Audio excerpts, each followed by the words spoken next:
Hi guys, this is Pragya Singh and welcome back to my channel. जैसा कि आप सभी जानते हैं, हम नाइलेट द्वारा चलाए हुए ओ लेवल की पाइथन लेक्चर सीरीज पढ़ रहे थे और पाइथन लेक्चर सीरीज में हम वाइल लूप के बारे में पढ़ रहे हैं। वाइल लूप में फ्रेंड्स, आपने प्रीवियस वीडियो में कुछ इस तरीके का कंसेप्ट देखा था। मैंने आपको वाइल लिखना सिखाया था। ये जो वाइल स्टेटमेंट आप लिखते हो, पूरी प्रोग्रामिंग लिखते हो, इसके पीछे कंसेप्ट क्या है, किस तरीके से काम करता है, मैंने आपको अच्छे से पेपर पे सिखाया था। ठीक है, ये जो वाइल लूप मैंने आपको सिखाया था, ये आपको रन करके बताया था। देखिए, आपकी कंटिन्यू में 1 से लेकर 5 तक की सीरीज प्रिंट हो रही है। ओके, नाउ मैंने आपको क्या बताया था पिछले वीडियो में कि जब तक ये वाइल के साथ लिखी हुई कंडीशन ट्रू होती है, ठीक है, जब तक वाइल के साथ ये लिखी हुई कंडीशन ट्रू होती है, तब तक वाइल के अंदर जो जितने भी इंडेंट फॉर्म में लिखा हुआ है, देखिए ये दोनों इंडेंट फॉर्म में लिखे हुए हैं। मैंने आपको बताया था इंडेंट फॉर्म किसे कहते हैं। जो भी इंडेंट फॉर्म में लिखा हुआ है वो कंटिन्यू बार बार क्या होता है, रिपीट होता रहता है। कब तक रिपीट होता है? जब तक कि वाइल की ये वाली कंडीशन ट्रू होती है। ठीक है, तो देखिए यहाँ पे कंडीशन कहाँ तक ट्रू है। तो मैंने सेव किया और सेव करके मैंने इसको रन किया, तो देखिए 5 तक कंडीशन ट्रू है, क्या है ना, और 5 के बाद ये क्या हो गई, स्टॉप हो गई। तो इसके साथ जो भी प्रिंट स्टेटमेंट में लिखा हुआ है वो प्रिंट हो रहा है। ठीक है, ये दोनों कंडीशंस रिपीट, तो ये दोनों कंडीशंस हो रही हैं, रिपीट तो ये दोनों कंडीशंस हो रही है। लेकिन इस कंडीशन में हमने क्या लगाया है, लॉजिक, तो लॉजिक रिपीट हो रहा है।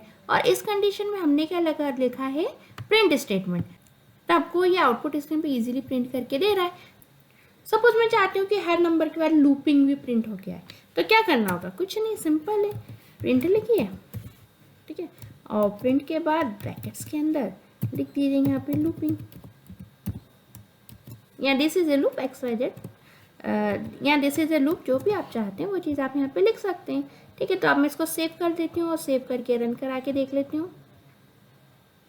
देखिए, नंबर के बाद लूपिंग, 2 के बाद लूपिंग, 3 के बाद लूपिंग, प्रत्येक नंबर के बाद लूपिंग आ रही है। अब ये लूपिंग क्यों लिखी हुई आ रही है, तो आप समझ ही गए है ना, क्योंकि जब तक ये कंडीशन ट्रू है, जितने भी इंडेंट फॉर्म में लिखे हुए हैं प्रिंट, वो सारे के सारे प्रिंट हो रहे हैं। ठीक है, और जो भी कंसेप्ट ये लॉजिक आपने लगाया, लॉजिक क्या हो रहा है, रिपीट हो रहा है, यानी हर बार वैल्यू एक से बढ़ रही है, 1 2 3 4 बढ़ रहा है ना, काउंट के अंदर रखी हुई संख्या हर बार क्या हो रही है, बढ़ रही है।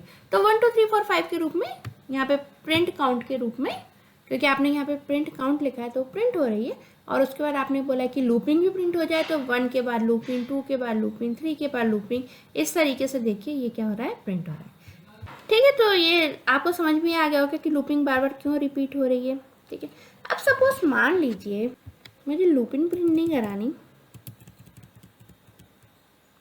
मैं अपने प्रोग्राम को दोबारा से रन करती हूँ।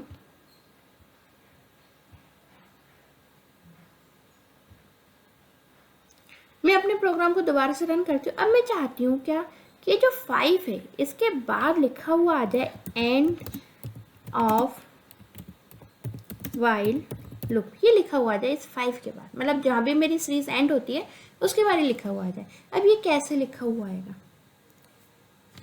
अगर देखिए मैं प्रिंट के साथ लिख लूँ, ये तो मैंने खुद ने लिखा है, मैं चाहती हूँ अपने आप कंपाइलर लिख के दे, तो वो कैसे लिख कर देगा। देखिए, अगर मैं इस यहाँ पे लिख देती हूँ, क्योंकि आप जानते हैं कि प्रिंट फंक्शन के अंदर जो भी मैं लिखती हूँ वो एज इट इज प्रिंट हो जाता है ना। तो मान लीजिए अगर मैंने यहाँ पे लिख लिया एंड वाइल लूप, तो क्या होगा, मान लीजिए मैं यहाँ पे लिख देती हूँ एंड ऑफ वाइल लूप, तो ये कहाँ पे मुझे दिखेगा लिखा हुआ। आप सभी जान गए कि इंडेंट फॉर्म में वाइल के, तो जितनी बार ये लूप चलेगा, यानी जितनी बार काउंट की वैल्यू प्रिंट हो रही उतनी बार फिर ये भी प्रिंट हो जाएगा, क्योंकि दोनों ही प्रिंट स्टेटमेंट है ना, क्योंकि ये भी प्रिंट स्टेटमेंट है, ये भी 5 बार चलेगा जब तक ये कंडीशन, जब तक ये कंडीशन ट्रू रहेगी।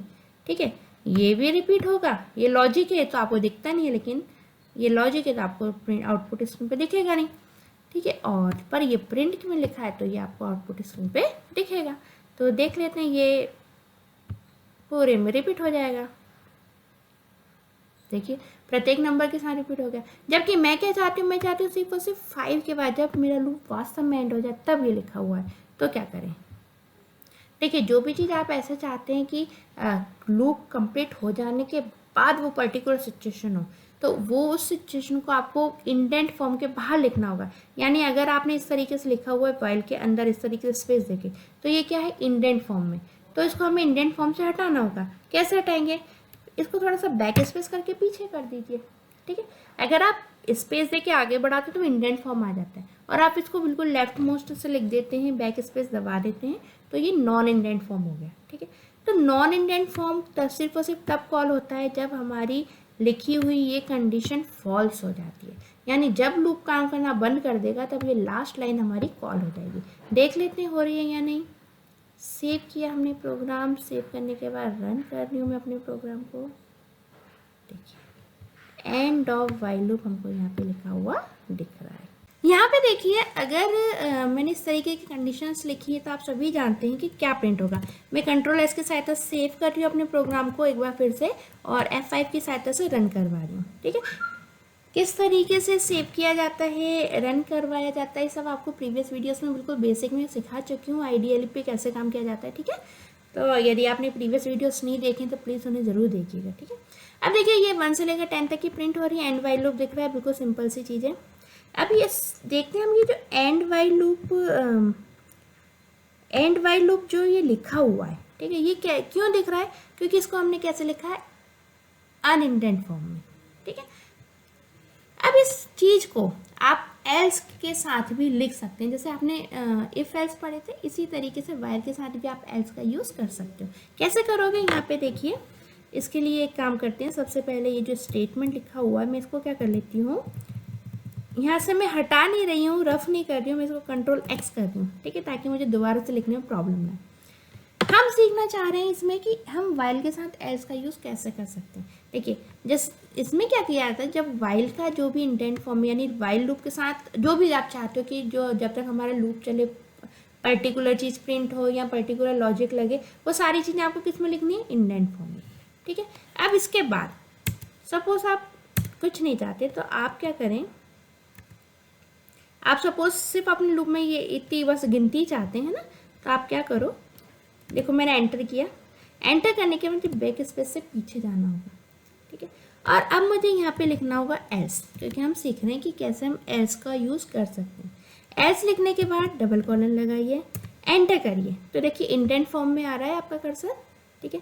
यहाँ पे जो भी मैंने लिखा हुआ था वो मैं यहाँ पे पेस्ट कर रही हूँ। अगर आपने नहीं लिखा हुआ तो आप प्लीज़ उसको ऐसे इस तरीके से टाइप कर लीजिएगा, लेकिन इंडेंट फॉर्म में टाइप करना, ठीक है। अब मैं अपने प्रोग्राम को सेव करती हूँ और F5 की सहायता से रन करती हूँ, ठीक है, सेम चीज़ है, ठीक है। तो चीज़ सेम है, कोई अंतर वाली बात नहीं। कहने का मतलब बताना सिर्फ इतना है कि वाइल के साथ भी आप ऐसा इस तरीके से यूज़ कर सकते हो। तो अगर इस तरीके का आपको लास्ट में कोई स्टेटमेंट लिखना है तो या तो आप उसको एल्स के साथ लिखो, अदरवाइज आप उसको बिना एल्स के साथ यदि लिखना चाहो तो आप इसको फिर इंडेंट फॉर्म में नहीं, बैक स्पेस के साथ इस तरीके से लिखो, जैसा कि मैंने आपको प्रीवियस वीडियो में बताया। देखिए रन कर लेते हैं अपने प्रोग्राम को, सेम आउटपुट है, ओके ना। अब हम देख लेते हैं कि आपने जो वाइल स्टेटमेंट लिखना सीखा था, इस वाइल स्टेटमेंट को हम कंसोल इनपुट के द्वारा भी यूज़ कर सकते हैं। कैसे, देखिए यहाँ पे आप काउंट इक्वल्स टू 1 करवा रहे हो, यहाँ पे एक काम करते हैं, काउंट की वैल्यू है ही, कंसोल इनपुट आपको लेना सिखाया था, कैसे लेते हैं, सबसे पहले लिखते हैं इंटीजर या फिर जो जिस भी टाइप का आपको डाटा चाहिए वो टाइप लिखिए, तो मैंने इंटीजर लिखा है। फिर हम क्या लिखते हैं यहाँ पे, इनपुट, ठीक है। फिर इनपुट में भी ब्रैकेट्स लगाते हैं और ब्रैकेट्स के अंदर कुछ भी एक आउटपुट लिखते हैं जो कि हमको आउटपुट स्क्रीन पे दिखाई दे। तो हम यहाँ पे लिख देते हैं एंटर स्टार्टिंग वैल्यू, यानी कहाँ से तुम लूप स्टार्ट करना चाहते हो वो वैल्यू आप यहाँ पे क्या करोगे, एंटर करोगे। जब वो वैल्यू एंटर करोगे तो वो कहाँ चली जाएगी, काउंट में चली जाएगी, ठीक है। तो जो आपने बेसिकली 1 यहाँ पे इनपुट में दे दिया था, है ना, इसके पहले जब मैंने ये लाइन नहीं लिखी थी तब यहाँ पे क्या लिखा हुआ था, 1 लिखा हुआ था। तो बेसिकली आपने ये जो 1 है ये आपने यहीं दे दिया था, है ना, प्रोग्रामिंग में दे दिया। अब मैंने इसको प्रोग्रामिंग में नहीं दिया है, मैं चाहती हूँ अब ये जो 1 है मैं आउटपुट स्क्रीन के द्वारा एंटर करवाऊँ। तो कंट्रोल एस की सहायता से सेव किया अपना प्रोग्राम, फंक्शन के F5 की सहायता से रन किया ये अपना प्रोग्राम। ये इनपुट है ना, स्पेलिंग गलत थी, आई लगाना भूल गई थी, ठीक है ना। कंट्रोल एस की सहायता से सेव किया अपना प्रोग्राम, F5 की सहायता से रन किया है अपना प्रोग्राम। अब वो मुझसे क्या बोल रहा है, एंटर स्टार्टिंग वैल्यू। क्यों बोल रहा है, क्योंकि आपको मैं बहुत अच्छे से कंसोल इनपुट में बता चुकी हूँ कि जो भी आप यहाँ पे आउट लिखते हैं इनपुट में वो एज इट इज़ दिखता है, और फिर आप जो भी वैल्यू दोगे, जैसे एंटर स्टार्टिंग वैल्यू अभी आपको आउटपुट में दिखी थी ना, उसके आगे आप जो भी वैल्यू लिखोगे, सपोज आपने कोई सी वैल्यू लिखी, आपने यहाँ पे 67, ये तो नहीं लिखोगे क्योंकि हमें 10 तक लूप चलाना है, सपोज 1 लिखी या 3 लिखी, जो भी लिखी, ये वैल्यू बेसिकली किसके अंदर चली जाएगी, ये वैल्यू चली जाएगी काउंट के अंदर, ठीक है। लेकिन ये वैल्यू यहाँ नहीं देनी है हमको आउटपुट स्क्रीन में। अब मैं दोबारा से अपने प्रोग्राम को रन करती हूँ। स्टार्टिंग वैल्यू सपोज मैंने 1 दी, देखिए 1 से लेकर 10 तक मेरा लूप चल गया। पहले भी चल रहा था, लेकिन अब मैं क्या कर रही हूँ, मैं आउटपुट स्क्रीन के द्वारा एंटर करवा रही हूँ वैल्यू, ठीक है। सपोज मैं दोबारा से देती हूँ, रन करवाती हूँ अपने प्रोग्राम को, और मैं अपना अब लूप चला रही हूँ सपोज 3 से, ठीक है, 3 से स्टार्टिंग वैल्यू। तो देखिए मेरा जो लूप है वो 3 से चल गया। तो ऐसा करने से फ़ायदा ही हुआ ना। यहाँ पे यदि आप 1 लिखते हो, यहाँ पे यदि आप 1 सिर्फ और सिर्फ 1 लिखते हो, सपोज ये लाइन नहीं लिखते हो, तो आपका लूप हमेशा और हमेशा सिर्फ और सिर्फ 1 से ही चलेगा, फिर वो किसी अन्य नंबर से स्टार्ट नहीं होगा। अब इससे फ़ायदा क्या हुआ, आपने जब ये स्टेटमेंट लिख दिया, अब आप अपना लूप कभी भी कहीं से भी स्टार्ट कर सकते हो, कोई आपके ऊपर पाबंदी नहीं है। जैसे मैंने अभी बताया, कभी 1 से स्टार्ट करवाया तो 3 से स्टार्ट करवा दिया, आपकी मर्जी तो 5 से स्टार्ट करवा देना। ओके ना, अब दूसरी चीज़, सेम इसी प्रकार जैसे आउटपुट स्क्रीन के थ्रू मैं कोई भी नंबर एंटर कराती हूँ कि मुझे कहाँ से स्टार्ट करवानी है, ऐसे मैं एंड नंबर भी इनपुट करा सकती हूँ। तो यदि मैं एंड नंबर इनपुट नहीं कराऊंगी तो चाहे मैं कहीं से भी प्रोग्राम चला लूँ इस कंडीशन में, वो मैं 10 पे आके स्टॉप हो जाएगा। क्यों ना मैं एंड वैल्यू भी यूज़र से ले लूँ, यानी यूज़र की मर्जी, जहाँ तक भी यूज़र की मर्जी हो वहाँ तक यूज़र चलाए, कभी भी इस प्रोग्राम को चालू करे, जब तक उसकी मर्जी हो, उसकी जब भी जो भी मर्जी हो वहाँ से सीरीज़ को स्टार्ट करे, वहाँ से सीरीज़ को ख़त्म करवा दे। उसकी जब मर्जी हो तो 40 से शुरू करवा के 50 से शुरू बंद करवा दे, जब यूज़र की मर्जी हो तो 50 से शुरू करवा के 100 पे बंद करवा दे। ऐसा कुछ हम प्रोग्राम में चाहते हैं, ठीक है। तो क्या करें इसके लिए हम एक काम करते हैं, यूज़र से एंड पॉइंट को भी, यानी यूज़र से आखिरी वाला पॉइंट जो होता है, मतलब लास्ट वैल्यू, वो भी हम क्या करवा लेते हैं, एंटर करवा लेते हैं, ठीक है। तो मैं लाइन तो यही लिखनी आप सभी जानते हो, तो मैंने यहाँ से कॉपी कर ली, ठीक है। और अच्छा, इसके लिए मुझे क्या करना पड़ रहा है, एंड पॉइंट के लिए अब जब मुझे कंसोल से प्रिंट करवा लेना है इनपुट, तो मुझे क्या करना होगा, यहाँ पे मुझे एक दूसरा वेरिएबल लेना होगा। तो सपोज मैंने वेरिएबल एन ले लिया, यहाँ एंड ले लो, उसका वेरिएबल एंड ले लेती हूँ, ठीक है। एक और अपनी लाइन को पेस्ट कर देती हूँ, और यहाँ पे स्टार्टिंग की जगह में लिख देती हूँ एंड, ठीक है। अब देखिए ये एंड वैल्यू जो भी दे रहे हैं, मतलब जो कहाँ तक लूप चलना चाहिए, बेसिकली वो नंबर हमने यहाँ पे लिखा था।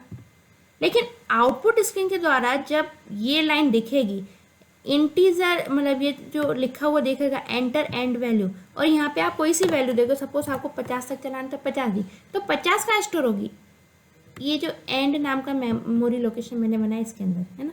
तो यहाँ पे आप 10 ना लिखते हुए क्या लिख दो, एंड लिख दो। आप मेरी बात समझ गए ना। जो भी वैल्यू मैं यहाँ पर दूंगी, यहाँ पे मुझे देनी नहीं, आउटपुट स्क्रीन की बात कर रही हूँ, ये जो स्टेटमेंट के बाद में जो भी वैल्यू दूंगी, बेसिकली वो कहाँ चली जाएगी, एंड मेमोरी लोकेशन में। और मैं क्या चाहती हूँ कि जो भी मैंने वैल्यू दी है वो एंड में मैंने जहाँ भी नंबर जो भी स्टोर किया वहाँ तक चले, ठीक है। तो इसलिए मैंने यहाँ पे क्या कर दिया, एंड लिख दिया। तो ठीक है, कंसेप्ट ध्यान दीजिएगा, ठीक है, कि जो भी आप यहाँ पे सेकंड वैल्यू या लास्ट वैल्यू जिसमें भी एंटर करवा रहे हैं, जिस भी मेमोरी लोकेशन में, वही मेमोरी लोकेशन का नाम आपको यहाँ पे देना है। चलिए अब मैं प्रोग्राम को कंट्रोल एस के साथ सेव कर रही हूँ और इसको रन करके देख लेते हैं। ठीक है, वो बोला स्टार्टिंग नंबर, तो सपोज मैंने अब दे दिया 20। वो कह रहा है एंड वैल्यू, सपोज मैंने दे दी ये 34। देख लीजिए, अब मेरी जब जहाँ से भी मेरी मनसा होगी, यहाँ से भी मेरा मन होगा, मैं वहाँ से अपनी वैल्यू को स्टार्ट करा सकती हूँ और अपनी वैल्यू को एंड करा सकती हूँ, ठीक है। तो ये ज़्यादा बेटर ऑप्शन है हमारे, ठीक है। ओके फ्रेंड्स, तो अब मिलते हैं हम नेक्स्ट वीडियो लेक्चर में। Bye bye. Okay friends, I hope आपको ये वाइल लूप का कंसेप्ट समझ में आया है। मिलते हैं हम नेक्स्ट वीडियो में। Bye bye.